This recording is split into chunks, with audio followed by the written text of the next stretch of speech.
Welcome to Defensive Alpha podcast series for SOC Analyst. Today we're doing a deep dive into understanding the journey to becoming a SOC Analyst. And specifically, we'll look at a really critical skill, incident handling. Right, and we're pulling this directly from the Defensive Alpha material designed for this exact role. Yeah, our mission really is to pull out the core knowledge about this SOC Analyst job path. And one specific module on incident handling, just to give you a clear picture of what's actually involved. And it's interesting how the material frames it.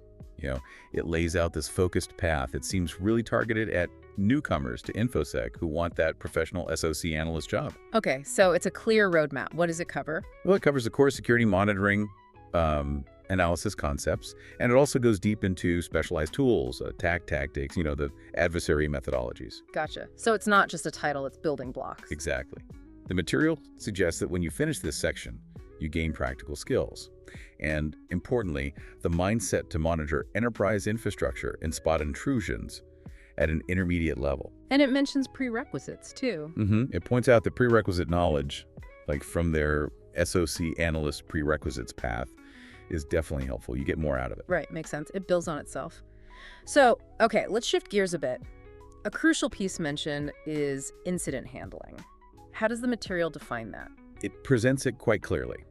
A defined set of procedures, specifically for managing and responding to security incidents, on a computer or network. A defined process, okay. Yeah, and this specific module walks you through each stage of that process. It gives you the key points, implementation details for every step. I saw a note about NIST. Yes, that's significant. It explicitly aligns its framework with NIST's Computer Security Incident Handling Guide, which is, well, it's a huge reference point in the industry, a standard. Okay, that alignment tells you something about the approach, but you mentioned this module is different from others, less hands-on. That's a key insight from the material, yeah. While other parts might be very hands-on, maybe with SIEMs or monitoring tools, this particular module focuses purely on the procedural side, the what to do. Ah, I see. So no hands-on labs in this specific module because it's about the steps, not the technical execution itself. Precisely. The material separates understanding the sequence from actually doing it technically, which it seems is covered elsewhere in the path. Okay, interesting distinction. Mastering the what before the how? Exactly.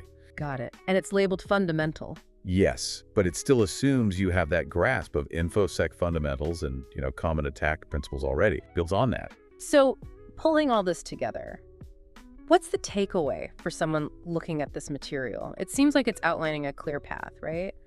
Mixing theory, tools, tactics, methodology with procedure, like incident handling. Absolutely.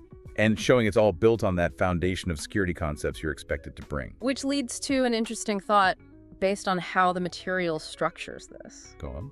Well, how does really mastering the procedures of incident handling, knowing that defined sequence, the what to do, how does that set the stage? Set the stage for what? For effectively using your technical skills, the how to do it with the tools when a real incident hits, when things get chaotic. That's a great question to leave people with. Think about it. How does knowing the playbook, the steps, help you actually execute the technical plays effectively under pressure? Does it prevent mistakes? Does it make you faster? Exactly. The relationship between knowing the steps and having the technical chops to perform them, something to really consider. Stay tuned and don't forget to subscribe and hit the bell icon to learn more with Defensive Alpha.